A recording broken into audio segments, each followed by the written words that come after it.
Buenas, Saludos, Eric. Es un gusto. Es la primera vez que yo te entrevisto. El resto de veces creo que ¿qué- ha sido Ángel, así que vamos a variar un poco en exactamente, ¿cómo esto. estás, Hugo? Un gusto.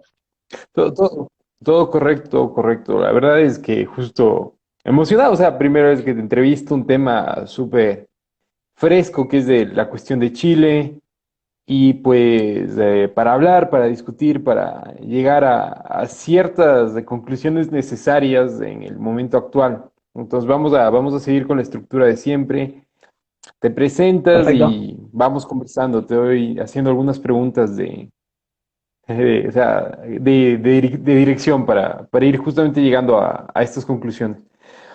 Comienza, dinos, o sea, justamente qué es lo que haces, quién eres, cuál es tu labor.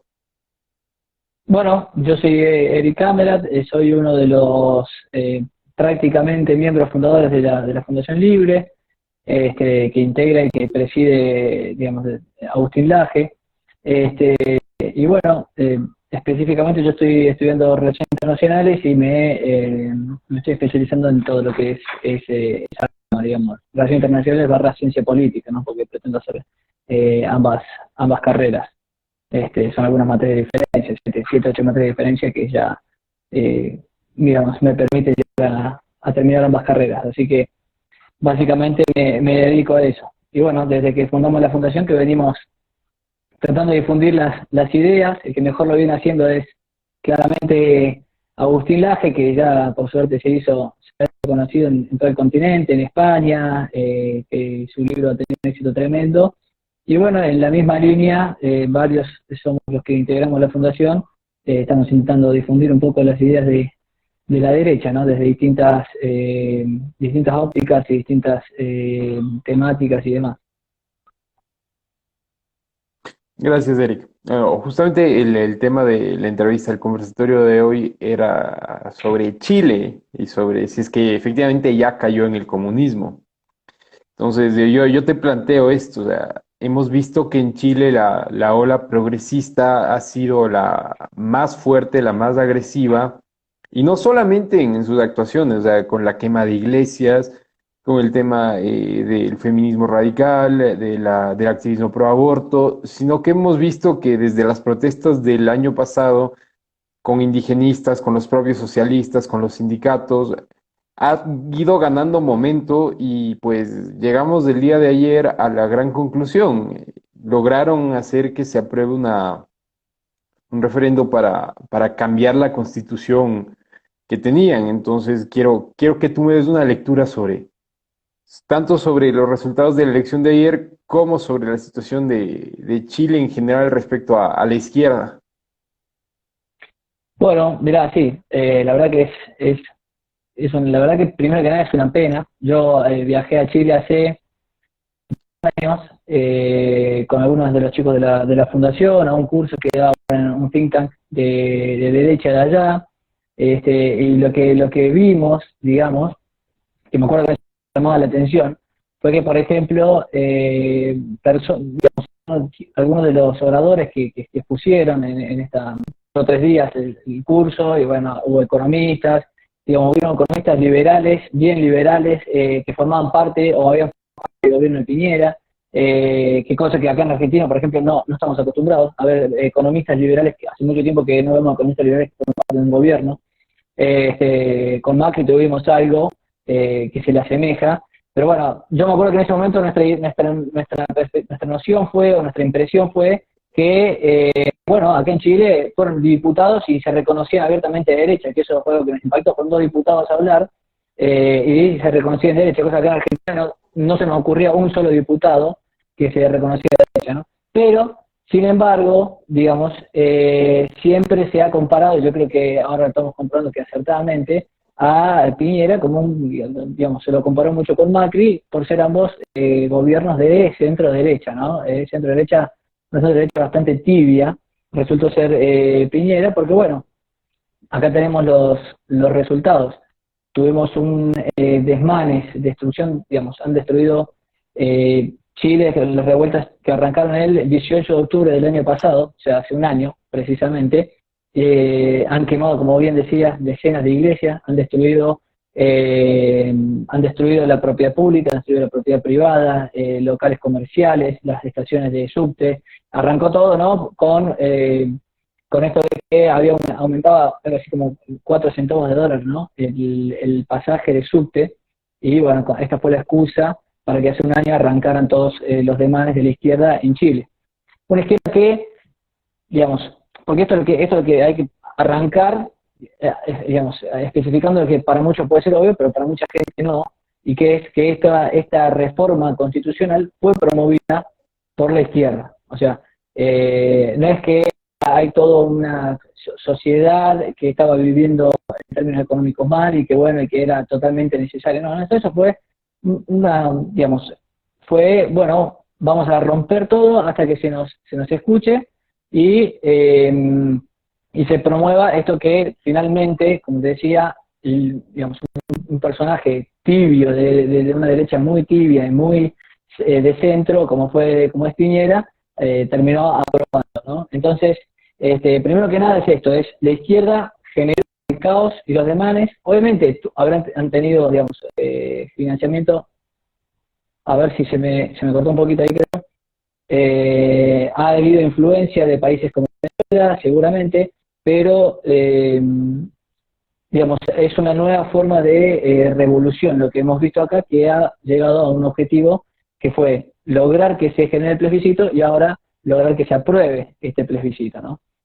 Entonces, eso es lo primero que nada. Esto es una reforma que ha promovido la izquierda y este apruebo ha sido una victoria de la izquierda. Eso no tiene que caber ninguna duda. Ahora bien, Gracias. el método... Sí, decime. Sí. No, o sea, yo lo que me he fijado es que justamente la izquierda en Chile ganó bastante fuerza, logró generar, promover primero el referendo y ahora hacer que se apruebe gracias a Aprobado. las Sí. acciones bastante tibias, bastante cobardes de una derecha muy liberal en lo social. En lo económico yo tengo mis reservas justamente porque yo no comparto con el modelo monetarista. Yo soy de tendencia austríaca y veo que el monetarismo Austriaco. es mucho más de corto plazo que la escuela austríaca. Entonces, Ajá. el tema económico podemos hablarlo después, pero en el momento actual yo quisiera analizar cómo el liberalismo social, al menos, como la tendencia más relativista de los liberales pudo haber contribuido a que la izquierda gane fuerza entre la propia derecha para que se apruebe el referendo. Bueno, mira, ayer lo escuchaba a Agustín, después estuve hablando con él porque estuvo tocando el tema de Chile, también él. Y yo le decía que a mí se me viene una metáfora a la cabeza con esto de lo que ocurrió con los chilenos, ¿no? Y la metáfora es, bueno, la izquierda en Chile es como un niño malcriado que hace berrinche cada vez que quiere algo, y la derecha, digamos, el gobierno de Piñera y su gobierno es este padre, viste, posmoderno, que bueno, que cede ante cualquier presión del niño, que no le sabe poner límites y que cree que cediendo va a hacer que su hijo se calme. Entonces, bueno, el niño que es esta izquierda está en el supermercado y empieza a pedir que le compren cosas, y si no, empieza a golpear los estantes del supermercado, se tira al suelo y patalea, hace todo un escándalo con tal de que el padre, y el padre que hace, en vez de ponerlo en su lugar y educarlo como corresponde, bueno, el padre agarra y le dice, bueno, dijo, no, con tal de calmar, digamos, de tener esa paz social que dicen hoy en día para justificar este referéndum, le compran lo que quiera el hijo, lo malcrían, le dan con todos los gustos, porque no ven, digamos, que eso lo va a terminar perjudicando a futuro. Así como hoy Piñera, con tal de lograr una paz social, ¿no? Cediendo ante cada demanda que vino haciendo la izquierda desde hace un año, porque recordemos que esto empieza el 18 de octubre, dura hasta marzo, que comienza la pandemia, y gracias a la pandemia, si se quiere, bueno, un poco los demanes y las pequeñas focos revolucionarios de revueltas, digamos, en Chile, se calmaron por el tema de la pandemia, ¿no? Pero bueno, vimos que ahora, pasado esto, resurgió unos días antes del plebiscito. Entonces, ¿cuál es ¿cuál es la lógica de Piñera? Bueno, es una lógica de corto plazo. Bueno, yo necesito terminar el mandato. Yo cedo porque, bueno, él no quiere que sea el presidente que se tiene que ir del gobierno, ¿no? Entonces, cede ante la demanda, aprueba el referéndum, incluso hace declaraciones totalmente innecesarias, como que todos los chilenos estamos buscando esto, ¿no? Se incluyó favor, digamos, como que él también buscaba el apruebo, y bueno, es una postura de político, de cortoplacista. Él sabe que con esto, bueno, capaz la izquierda se tranquilice, la consuma por un ratito y logra terminar su mandato, puesto que sabemos que este proceso por lo menos va a llevar unos 2 años aproximadamente, ¿no? Hasta que se reforme la Constitución. Entonces, digamos, el interés de él, ¿cuál es? Bueno, el interés es lo inmediato, es terminar el mandato y no se preocupa realmente por el futuro de Chile o qué repercusión puede tener que una constitución que va a ser cambiada en Chile, en donde fue promovida por la izquierda y en donde además ganó el apruebo con un 78 contra un 22%, ¿no? Que no es un número nada despreciable. O sea, la izquierda está altamente legitimada hoy en Chile. Entonces, bueno, en ese sentido yo creo que el panorama es bastante preocupante, ¿no? Y sí, o sea, justamente yo algo que me fijé, yo también estuve en Chile a principio del año, es que la sociedad chilena es una sociedad que se ha acostumbrado mucho a la indisciplina gracias a la prosperidad que le dio justamente el modelo económico adoptado por el pinochetismo. Entonces, en Ujú. Chile tienes una sociedad que es más rica que en el resto del continente, tal vez más rica bueno, definitivamente es más rica que los países andinos, que muchos países caribeños, que la propia Argentina. Y pues en Sí, ese sin duda. sentido, el chileno es mucho más indisciplinado porque solamente tiene que pensar en sus necesidades materiales. Y al menos lo que yo sentí cuando estuve en Chile es que por mucho que fuera funcional el sistema económico, no era un sistema completo y de hecho las protestas ya habían iniciado en ese momento y se notaba que al menos, o sea, más bien más que al menos, incluso dentro del grupo de gente más acaudalada, había una necesidad de trascendencia mayor o sea, era casi religiosa, pero era política. Y muchos eran justamente activistas progresistas, no particularmente socialistas, pero sí eran activistas mucho más favorables a los cambios sociales, al pueblo mapuche y demás. Entonces, uno Bueno, se fija que ese era el grupo de liberales, o sea, los liberales chilenos que están contentos con el sistema económico, pero que no saben qué más hacer más allá del sistema económico. exactamente, exactamente. Bueno, en eso coincido totalmente. O sea, digamos, la lógica que uno pensaría acá, que es, bueno, sale la gente a las calles a hacer una suerte de revolución o una pretendida revolución, eh, porque realmente la están pasando muy mal en términos económicos. Bueno, esto claramente, como bien decías, en Chile no es el caso, digamos. Si fuera por estar pasándola mal en términos económicos, bueno, habría la inmensa mayoría, digamos, tendrían que estar todos los países de Latinoamérica por lo menos pasando revoluciones y luego recién Chile. Entonces, claramente, este no fue el caso. Entonces, por eso también es que no se puede tomar esto como una revolución espontánea, porque no lo fue, no lo es, está promovida, está bien financiada, pero tampoco se puede tomar como una revolución, digamos, de las revoluciones modernas, ¿no? De las revoluciones típicamente modernas, que tienen un líder, que tienen consignas claras, que tienen consignas de construir algo luego de la revolución.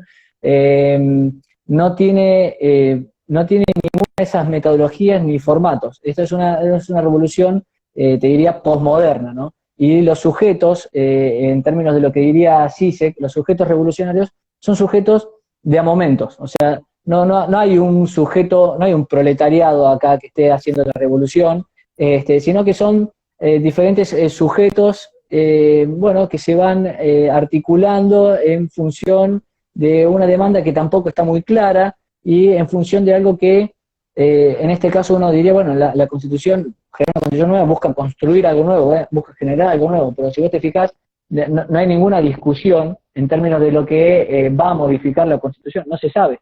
Acá se está festejando el hecho de que algo va a cambiar, ¿no? De que esto es, digamos, es un cambio radical, que es lo que es la mentalidad típicamente revolucionaria, ¿no? Típicamente de la izquierda. O sea, lo que se está buscando acá es, bueno, es el derrocamiento de un viejo sistema porque la Constitución va a generar nuevos sistemas. No se sabe cuál es el nuevo sistema, no interesa, hasta ahora al parecer no interesa, pero sí se festeja el hecho de que, bueno, este viejo sistema se cambie, de que se revienta, de que no va a existir más, ¿no? Entonces, digamos, es algo bastante destructivo, a pesar de que estamos hablando de una reforma de la Constitución, de una nueva Constitución. No debería ser así, pero esa es la sensación y la impresión que da, ¿no? Entonces, yo creo que sí, que los chilenos en ese sentido, digamos, se han relajado, como le ha pasado mucho a la derecha más economicista, como pasó en términos intelectuales con la derecha luego de la caída del muro de Berlín. Bueno, esta batalla ya la ganamos, el fin de las ideologías, bueno, etcétera. Acá triunfó el capitalismo. Bueno, la derecha en Chile también estaba muy relajada. ¿Qué podía salir mal si estamos todos viviendo muy bien, si tenemos los mejores autos en Latinoamérica, el mejor ingreso en Latinoamérica, la gente pobre es realmente poca? Pero bueno, sin embargo, acá tenés que no solamente, bueno, de hecho no solamente no han sido principalmente los excluidos sociales en términos económicos lo que hacen la revolución, sino que son, más precisamente son los burgueses, ¿no? Son generalmente chicos que tienen estudios universitarios, que están en buen económico y demás, pero que han encontrado distintas demandas que han sido articuladas para generar estas revueltas y generar finalmente, destruir lo antiguo y generar un cambio que no se sabe ni sea dónde apunta, pero no es algo que les parezca relevante. Justo lo que mencionabas, me viene a la mente el estudio de las revoluciones que hizo Donoso Cortés en España, el famoso liberal que se convirtió en tradicionalista. Y justamente Sí. lo que indica es una revolución, es una revuelta, es un acto violento en el que participan dos clases económicas, una élite y el pueblo. Y siempre el pueblo sale perdiendo y la élite gana porque reemplaza a otra élite, que es a la que está buscando, Ujú. a la que está buscando deponer. Y en Chile se nota esto. Básicamente es un grupo de burgueses que han tenido una buena vida, resultado del sistema económico implementado por Pinochet, pero que no eran los que controlaban el sistema, no eran los grandes industriales. Entonces, justamente se crea toda esta narrativa de desigualdad económica, que ciertamente es bastante forzada, considerando que Chile tiene uno de los índices de Gini más adecuados, los mejores índices de la región, y pues la gente sale a la calle. Y como sale a la calle, se genera esta imagen, esta ilusión de revolución popular, y a la largo, los que terminan asumiendo poder en esta constituyente, los que van a tener poder, van a ser los propios izquierdistas aburguesados que salieron de las universidades chilenas. Sin dudas esta Pero, es, digamos, pero sí, decime. no, iba a continuar con otra cosa. Ahora, lo que yo quisiera tal vez discutir es, tú mencionaste que hubo bastante apoyo del exterior, esto se notó en Twitter también, con los mensajes de apoyo de Nicolás Maduro, del partido FARC de Colombia, de Gustavo Petro. de Evo Morales, de Rafael Correa. Entonces, quisiera que tú me des una lectura más bien más geopolítica de lo que representa la pérdida de Chile dentro del modelo, al menos en lo que era su modelo económico y su modelo político. Bueno, mira, yo creo que es algo muy, digamos, muy relevante para, no solamente para Chile, sino que para toda la región. Pensá que, digamos, la izquierda ha logrado acá, siendo que no es que la izquierda no gobierna Chile hace 30 años, la izquierda gobernó hace muy poco, Bachelet hace muy pocos años gobernando y no generó esto. Hoy la izquierda accede a algo tan fundamental como es una reforma constitucional, no estando en el poder. Y esto es gracias a este nuevo tipo de revoluciones posmodernas que estamos viendo, en una época en que se creía que las revoluciones se habían terminado, ¿no? Y sin embargo las vemos por todas partes. Bueno, entonces hoy la izquierda, eso es algo a destacar, está accediendo a reformar la constitución de un país en el que, como decíamos, en teoría funcionaba todo perfectamente, o así parecía, o así realmente, o sea, funcionaba mejor que en muchos otros países, y sin embargo estamos viendo que están accediendo a algo tan relevante como esto, algo que ha hecho Chávez, pero que lo ha hecho Chávez desde el poder, algo que ha buscado el kirchnerismo en su primer periodo, pero estando en el poder, algo que podría buscar el kirchnerismo, según creemos, en estos 4 años o estos próximos 3 años que le queden de gobierno, probablemente lo busque, pero estando en el poder.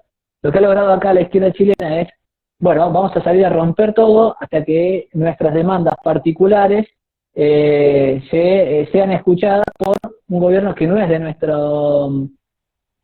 nuestro palo, digamos, de nuestra ideología, que no adhiere, pero que, bueno, vamos de esta manera a lograr nuestro objetivo. Bueno, finalmente fue así, ¿no? Entonces, eso primero que nada. Bueno, ¿y qué genera esto en geopolíticamente, digamos, en la región? Y bueno, es un gran retroceso para toda la región también, porque estamos viendo que esto que hemos festejado hace apenas unos años, bueno, de este nuevo resurgir o este fin de los populismos de izquierda que estuvieron durante más de una década, bueno, la salida de Correa, con la salida del kirchnerismo en Argentina, bueno, Piñera ganando el poder en Chile, bueno, Duque, bueno, Bolsonaro, etcétera, digamos, duró realmente muy poco. Es decir, yo te diría, por ejemplo, en Argentina, más que haber un nuevo proyecto, fue simplemente que se agotó momentáneamente el viejo proyecto kirchnerista, hubo un paréntesis de un gobierno tecnócrata y tibio como el de Macri, y luego ha regresado el proyecto kirchnerista que había estado durante 12 años. Y estamos viendo que, digamos, en Latinoamérica en general, con lo que pasó con Argentina, con esto de Chile ahora, nuevamente lo que era el avance de la derecha en detrimento de la vieja izquierda populista no fue tal, la derecha no fue derecha y la vieja izquierda populista está regresando al poder. Las excepciones son ahora Brasil y Uruguay con la calle Pou, ¿no? Pero eso sabemos que siempre es momentáneo. No sabemos qué va a ocurrir en Brasil, no sabemos qué puede ocurrir mañana en Uruguay tampoco. Entonces, yo creo que es bastante preocupante y además tenemos un agregado que, saliendo de lo que es Hispanoamérica, que bueno, tenemos las elecciones en Estados Unidos la semana que viene, el 3 de noviembre, que bueno, si bien yo creo que Trump tiene chances de volver a ganar, no es algo tampoco seguro, ¿no? Entonces, la verdad que el panorama es bastante preocupante. Acá lo tenés, en España está, sin bien Vox ha crecido mucho, está gobernando la izquierda, forma parte del gobierno un partido radical de izquierda como Podemos, y bueno, y en Estados Unidos no sabemos realmente qué puede pasar la semana que viene. Entonces, sí, yo te diría que el panorama geopolítico es bastante preocupante, pero bueno, lo que hay que hacer ahora es ponerse a trabajar para que, digamos, limpiar, digamos, filtrar quién es realmente parte de la derecha tibia, o sea, que no es la derecha, y quién es realmente parte de una derecha que podría estar en el futuro a la altura de oponerse a este tipo de izquierda, ¿no? De izquierda posmoderna, de izquierda articulada de una manera totalmente nueva. Y bueno, justamente en lo que tú dices de rearticular la derecha para que se purifique, yo veo que Chile es un gran ejemplo de cómo filtrar. Chile aplicó un modelo económico que si bien es liberal, si bien es de mercado, no es el modelo más adecuado porque no es un modelo de largo plazo. Y esta es mi crítica principal al monetarismo de la Escuela de Chicago. Es un modelo de corto plazo que requiere demasiado de la expansión de crédito de consumo.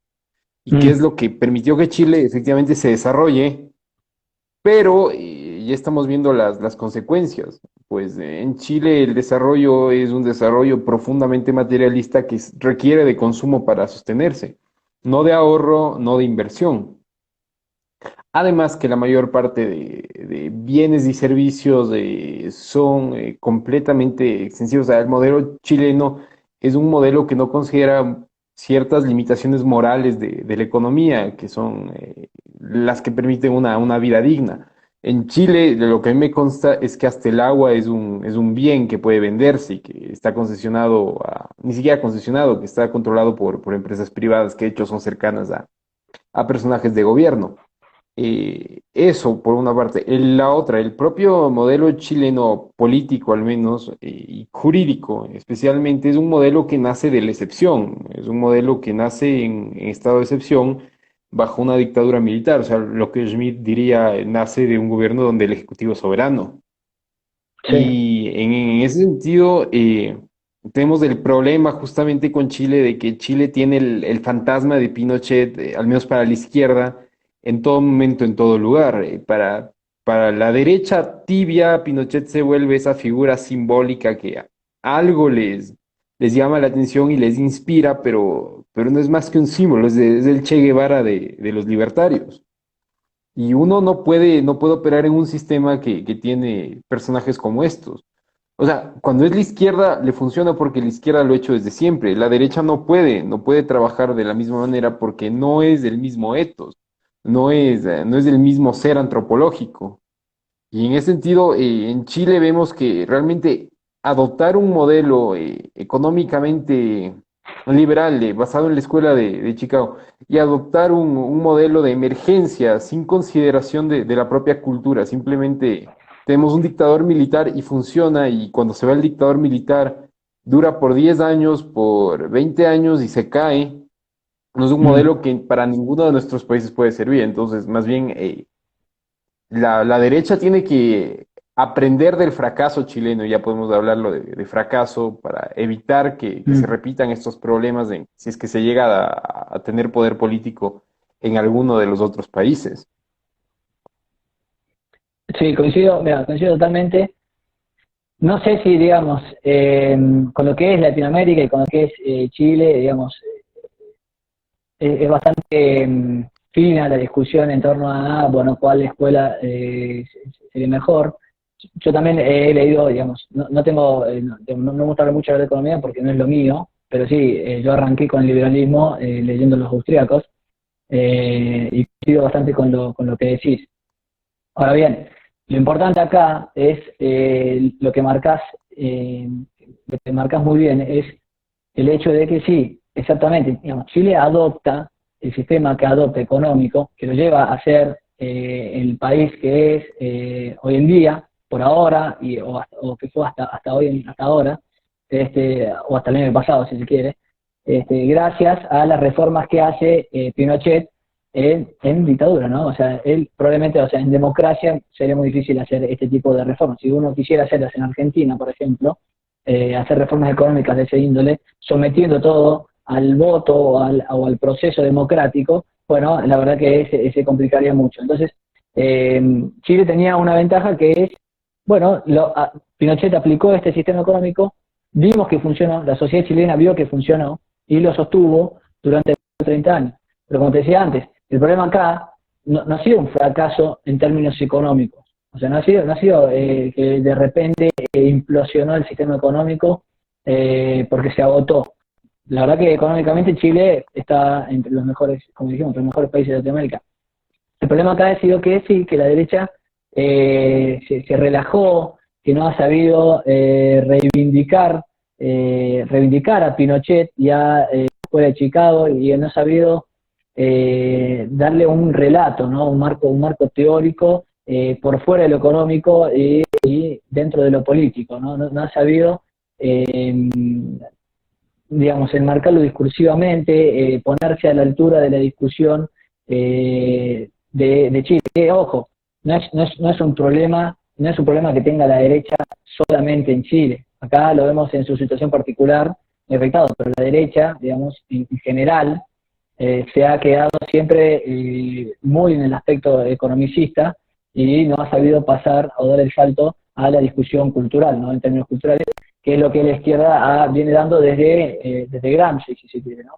Entonces, bueno, a Chile acá lo estamos viendo particularmente, que como decía, accedió a un sistema que probablemente no hubiese accedido, y a un bienestar que no hubiese accedido si no fuese sido por las reformas que llevó adelante Pinochet, las reformas liberales que llevó adelante Pinochet, este, y bueno, y no lo supo hoy en día mantener. Se relajó, creyó que como no había malestar económico, no habría por qué reformar nada, y que mantener el status quo sería algo que no requiere de ningún trabajo, más que mantener más o menos el modelo económico y republicano, ¿no? La democracia más o menos funcionando y el modelo económico. Bueno, acá lo que vemos es que la política, digamos, atropelló o pasó por arriba a la economía. Y el relato de que Chile en realidad se estaba viviendo mal y que estas reformas son necesarias y de que no se puede seguir así porque hay mucha desigualdad, etcétera, bueno, se logró imponer. Sí, y pues vemos los resultados. Hay una cosa que a mí me llamó mucho la atención, es que los propios liberales de vanguardia chilenos, de Axel Kaiser, bueno, los hermanos Kaiser en especial, Axel, Vanessa Sí. y Johannes, ellos empezaron a prever el problema con cierta antelación. Y fue justamente el más vanguardista de todos, Johannes, que empezó a emprender justamente su propio programa y que no solamente se concentraba en el propio liberalismo, sino que apoyaba ya más una idea más nacionalista, más patriótica. De Vanessa, que he estado estudiando un poco el tema, igualmente con una estructura mucho más moral de liberalismo chileno. Y por último, Axel Kaiser, que también desarrolló su propia teoría sobre el por qué la democracia chilena podía estar fracasando. Esto tendrá unos un año máximo, un año, y yo he visto que justamente inició cuando empezaron a darse cuenta de que el colapso del sistema chileno estaba muy cerca. De hecho, a Axel Kaiser, me parece que activistas de pro mapuche lo atacaron en Suiza en alguna conferencia que dio Mm, hace año y medio, me parece. Y sí. pues el asunto con Chile es que por mucho que se le haya insistido como el ejemplo de modelo económico de la región, la economía no lo fue, no lo es y no lo será todo nunca. Es el mito del libertarismo latinoamericano de que Chile es o era el ejemplo, y vemos que ese mito se derrumbó con bueno, con una revolución violenta y con vandalismo previo a la elección, al momento electoral en el que definieron su cambio de constitución. Entonces, Ujú. o sea, si es que se parte de un mito construido de una dictadura con un modelo económico de mediano plazo, no se puede funcionar más allá de lo que estaba destinado en eso. Las dictaduras son temporales y el modelo económico de la Escuela de Chicago también es temporal, sirve como un gran inicio para hacer que las cosas funcionen, pero no es un modelo que dure por 50 años o por 100 años. Y es algo Ujú. que realmente me parece que a Bob Murphy tiene un ensayo en donde describe eso, justamente la economía del muy largo plazo. El modelo austriaco, justamente porque se desarrolla en ahorro y en inversión, es superior al modelo de Chicago, que es el modelo que hace que Chile sea un país profundamente consumista. Y aquí voy con el siguiente Ujú. tema. Como es un país consumista, es un país que está muy sumido en una crisis espiritual. que eso claro. quisiera que tal vez tú le desarrolles un poco más, porque sé que a la Fundación Libre les gusta este tema de la posverdad, del relativismo y de la crisis moral y espiritual de Occidente. Bueno, eso ya es pasar a un tema, digamos, más complejo. Pero bueno, digamos, digamos, si es en Occidente, como bien decís, yo sí creo, estoy seguro, digamos que efectivamente Occidente está atravesando una crisis moral, está atravesando, digamos, está atravesando la posmodernidad, básicamente, ¿no? Está atravesando esto que decías, hay un relativismo epistemológico, hay un relativismo moral, hay la pérdida del sentido de trascendencia, hay un desarraigo muy grande. Yo creo que, por ejemplo, en esta nueva constitución chilena probablemente veamos eh, mucho hincapié, o en el proyecto, por lo menos, ¿no? Por parte de la izquierda, no sé después, digamos, cómo se desenvolverá eso, ¿no? Pero bueno, en el proyecto que presenta la izquierda va a haber seguramente un retroceso en cuanto a lo que es la nación, y digamos, la nación o la patria, si se quiere, depende, porque hablar en España de nación es una cosa, hablar acá es otra, ¿no? Pero yo creo que en este sentido sí hay todo digamos, esta es una revolución postmoderna. ¿Por qué? Bueno, porque tiene estos sujetos que vos decís, como bien decís, están buscando un sentido de trascendencia, en gran medida inmiscuirse en causas como esta, en revoluciones, en revueltas, les da ese sentido de trascendencia que ellos están buscando. Salen a romper y a quemar iglesias y de repente se aprueba a los días una reforma constitucional que es histórica. Entonces, ¿qué son ellos? Bueno, ellos son parte de la historia, están formando, están siendo partes fundamentales de la historia según como ellos mismos lo ven, ¿no? Entonces yo creo que sí, que digamos, a la izquierda bueno, esto es un tema que a mí me gusta bastante, ¿no? Pero que es bastante difícil o largo de desarrollar y que lo estoy estudiando bastante, que es el tema de la identidad.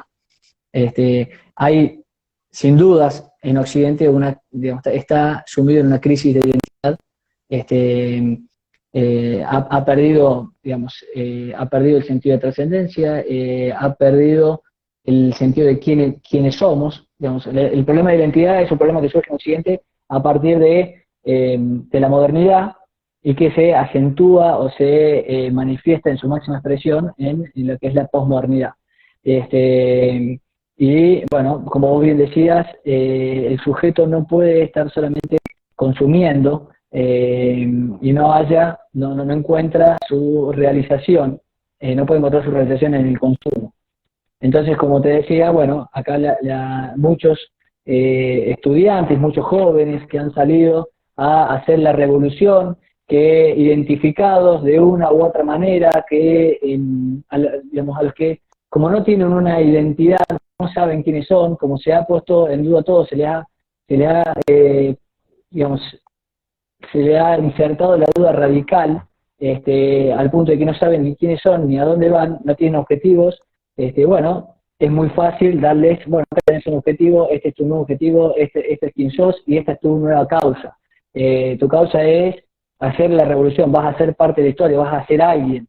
Entonces, bueno, yo creo que sí, digamos, en ese sentido la izquierda está utilizando mucho lo que es la política identitaria, dentro de lo que decíamos que son las políticas culturales, la política identitaria para darle diferentes identificaciones. Bueno, vos sos negro, bueno, estás siendo oprimido por los blancos. Vos sos homosexual, bueno, estás siendo oprimido por los heterosexuales.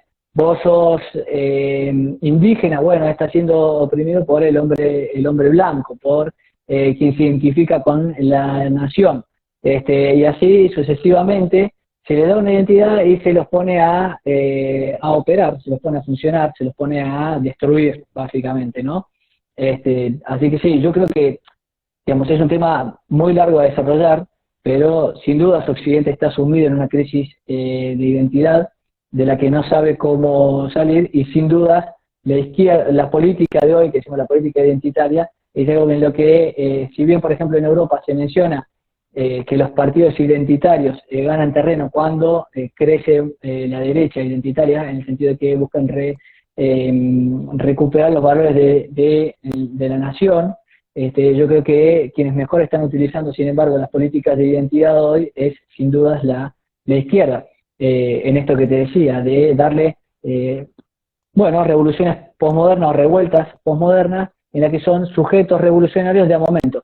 Bueno, vos hoy vas a ser un sujeto revolucionario porque vos sos un indígena y necesitamos que hagas la revolución en este proceso durante este tiempo particular, y después veremos por qué otra razón sos oprimido. Tal vez porque sos mujer, puedas luchar luego en otra causa y te vas a convertir en una oprimida por ser mujer en la próxima causa, en la de mañana, cuando haya que militar el aborto.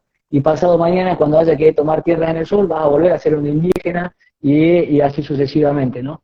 Entonces, con estas revueltas y con estos sujetos revolucionarios de a momento, que no son proletarios, sino que se encuentran en situaciones proletarias, en situaciones proletarias cambiantes y momentáneas, con identidades cambiantes, así como todo cambia y está en permanente movimiento en la posmodernidad. Bueno, eso es lo que está ocurriendo acá, y es el modo en que se movilizan, generan estas nuevas revoluciones posmodernas. Y fíjate que Chile tuvo uno de los mejores procesos de construcción de un Estado y de una identidad nacional después de la independencia. Chile Sí. tuvo justamente al menos con Portales, con Diego Portales logró consolidar su propia identidad nacional dentro de América, dentro de la hispanósfera, y pues fue un modelo funcional, al menos políticamente durante un tiempo. No tuvo tantos problemas, tantos conflictos internos, tantas guerras civiles, golpes militares como sí tendrían otros países de la región. Entonces es raro que sencillamente ahora esa inestabilidad propia del resto de Hispanoamérica se le haya inyectado a Chile, porque Chile no era un país que tuviese una tradición de inestabilidad, sino todo lo contrario. Pero bueno, vamos a Sí. hacer una última conclusión para ya ir cerrando. ¿Tú crees entonces que Chile ya está tomada por el comunismo o ya fracasó como modelo funcional y operativo de la derecha en Hispanoamérica, o crees que todavía hay esperanza? No, yo, digamos, soy optimista, digamos, o pretendo ser optimista, como te digo. Lo que yo más rescataría de esto que ocurrió en Chile es la posibilidad que tiene la verdadera derecha, la derecha real, la derecha que no teme identificarse como tal, y la derecha que vemos que está creciendo en varios países, de decir, bueno, acá esto lo dijo Agustín también. este, Acá tenés un 22% siendo tan poco el porcentaje, siendo tan bajo el porcentaje que votó rechazo.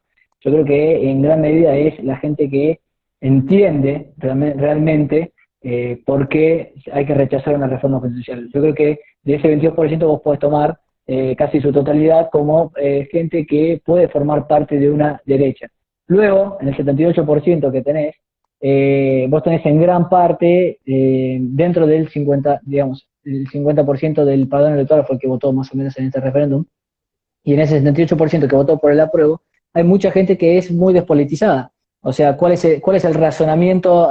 Vos, como siempre, ¿no? En toda elección hay muchísima gente que vota que en realidad está bastante despolitizada, que no tiene mucha noción, que no entiende de izquierdas y derechas, que no entiende muy bien quiénes están detrás de estas revueltas. Y entonces, bueno, lo que yo te decía es, mucha gente vota en función de, bueno, estos que vienen destruyendo el país hace un año, están pidiendo esto, bueno, vamos a dárselo, qué tan malo puede ser, vamos a votar al apruebo para contarle que esta gente deje de romper todo. No sé ni si son de izquierda, de derecha, pero vamos a votar el apruebo porque es lo que ellos están buscando, a ver si así podemos generar una unidad nacional, que el país se tranquilice, que se acaben las revueltas. ¿No? Es como te decía recién, es el padre que le compra las cosas al chiquito con tal de que deje de hacer escándalo, y bueno, entonces le das con el gusto momentáneamente, a corto plazo. Porque no ves las consecuencias a futuro que eso puede traer. Entonces, dentro del 78% hay mucha gente que le falta,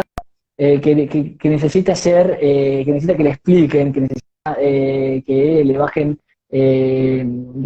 necesita formarse un poco, necesita que la derecha, que quienes militan a la derecha vayan a la universidad y les expliquen cómo funcionan las cosas, qué ha pasado, digamos, cuántas reformas constitucionales tiene Estados Unidos y cómo funciona Estados Unidos y cuántas reformas constitucionales tienen los países que son cada vez más atrasados. Les tienen que explicar qué ha pasado con Venezuela una vez que reformó su constitución, qué pasó con Argentina cuando reformó la constitución en 1949 con el peronismo, todo ese tipo de cosas, pero que bueno, que justamente esa derecha que sabemos que es derecha, y que a la vez esa derecha que sabemos que es derecha va a saber quiénes no son de derecha y quiénes se decían de derecha, bueno, tienen que a empezar a manejarse simplemente entre ellos, no dejar infiltrados, empezar a marginar a estos infiltrados, a esta derecha tibia, y empezar a militar en estos nuevos espacios y ya entendiendo esta nueva lógica que te digo que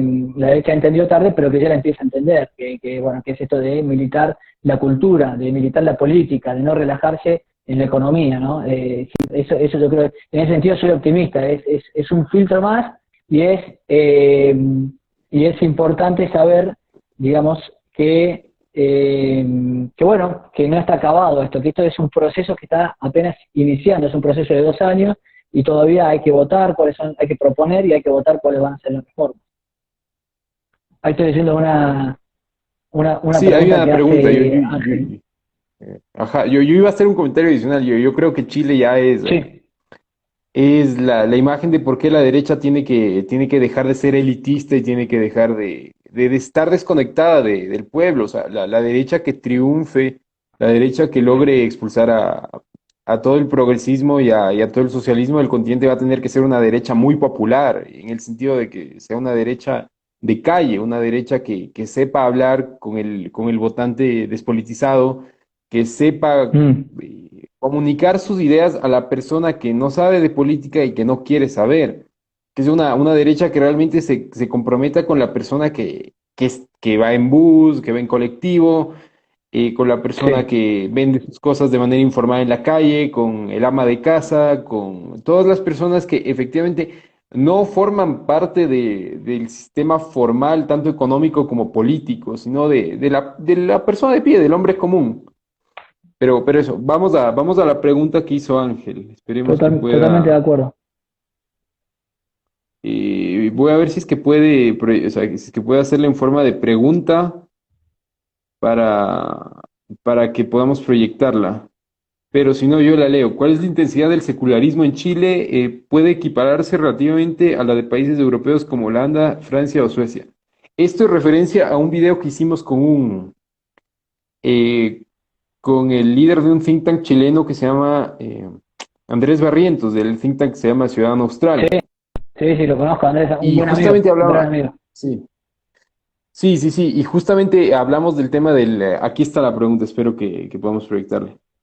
Aquí está, ¿cuál es la intensidad del secularismo en Chile? Entonces, lo que vimos justamente era que uno de los problemas en Chile y en Occidente en general era que se estaba perdiendo la dimensión espiritual propia de Occidente, que era el cristianismo, y que eso acarreaba consecuencias morales fuertes. Entonces, Ujú. tal vez tu perspectiva, mi perspectiva, y con eso cerramos si es que no hay más preguntas. Mira, yo respecto de lo que pregunta, digamos, no te quiero mentir porque el dato no lo tengo. Eh, es buena la comparación con países como Holanda, como Francia. Pero sí, yo creo que, digamos, todo Occidente hoy, digamos, en gran medida ha sufrido, o sea, en ciertos aspectos tal vez en términos materiales sirvieron para cierto progreso, pero en términos de moral, en términos de un sentido, un significado de la vida, un sentido de trascendencia, lo ha perdido con el secularismo. Es un país bastante secularizado en la medida que, por ejemplo, Chile tiene una izquierda mucho más fuerte, tiene un comunismo mucho más fuerte, tiene una militancia en las universidades mucho más fuerte, me parece, que en Argentina. Yo creo que la izquierda, si bien siempre vimos desde acá, esto es algo que yo te decía, que hace un par de años cuando veíamos a Chile, veíamos que había mucha gente que no tenía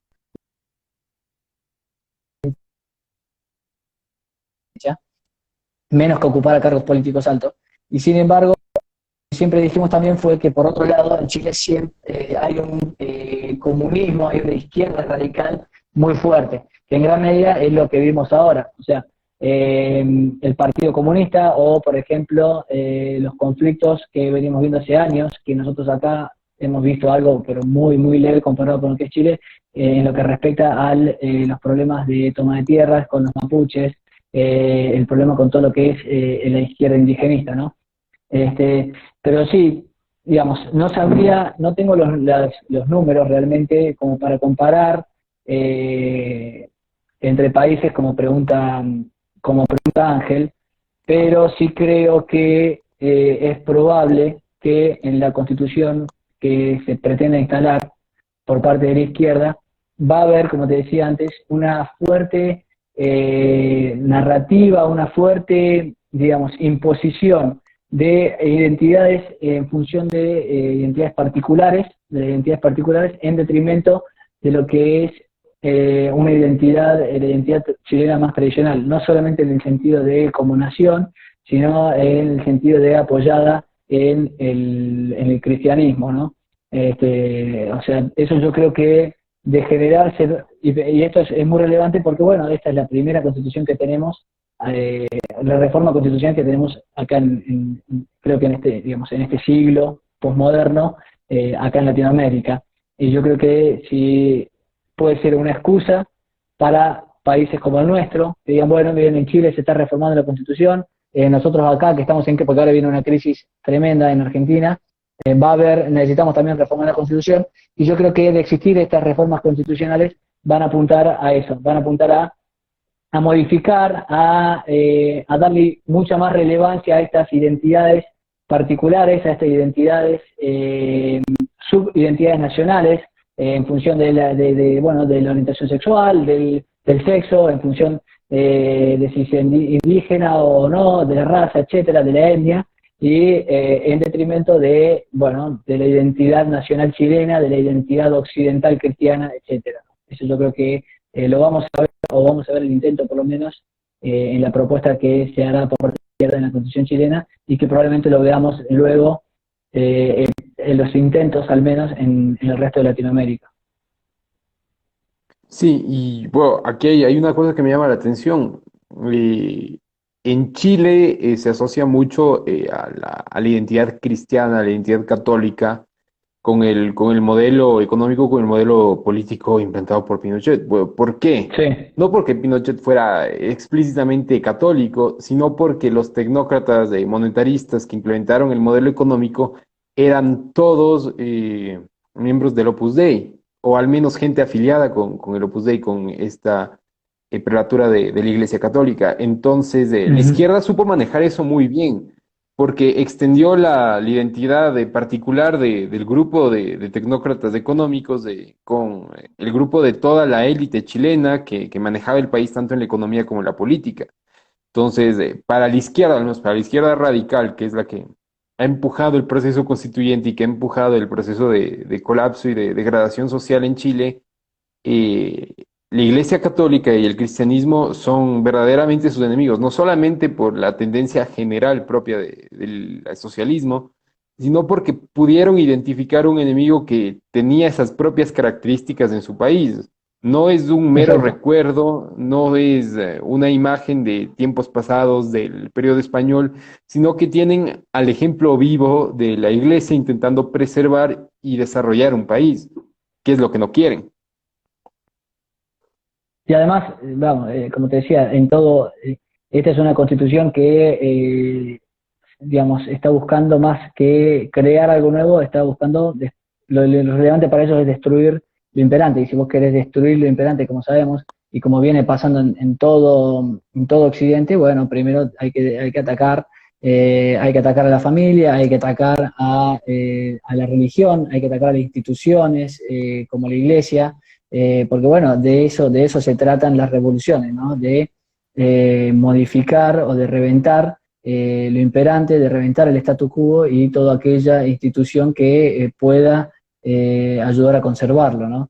Entonces, no es algo solamente, no es algo propio de Chile, es algo que pasa en todas estas pequeñas revueltas o revoluciones moleculares, como decía Laje ayer, para el que lo quiera escuchar, en toda Latinoamérica. Vemos que marcha el feminismo, marcha el indigenismo, marcha quien sea, bueno, son siempre más o menos la misma gente articulada y siempre se ataca a las mismas instituciones por más que no tengan una relación aparentemente directa con la marcha en sí mismo, digamos. Se marcha a favor del aborto, bueno, obviamente se ataca a la iglesia, se ataca a la familia, se marcha en favor del indígena, bueno, se ataca a la iglesia, se ataca a la familia, etcétera, ¿no? Entonces, tiene que ver con eso, con esta idea deconstructiva que ya no destruye como antes, ya no es una, no, digamos, no llena de sangre las calles, como eran las revoluciones modernas, pero sí busca deconstruir. No busca destruir, pero sí deconstruir. Y esto es un poco lo que hará una reforma constitucional. No va a destruir el país de un día para el otro, pero sí lo deconstruirá en algo probablemente bastante diferente y en el que se le dará trascendencia a estas nuevas identidades y a estas nuevas formas de hacer política, ¿no? Pues sí. Muchas gracias, Eric. Ha sido una charla interesante y muy conveniente por el momento en el que estamos pasando, tanto en Chile como en el resto de la región. Entonces, era una necesidad hacer este análisis Totalmente. del día después. Muchas gracias y espero poder entrevistarte de nuevo y seguir hablando. Bueno, muchas gracias a vos, Hugo, ha sido un gusto y cuando quieras estamos en contacto y conversamos. Te mando un abrazo grande.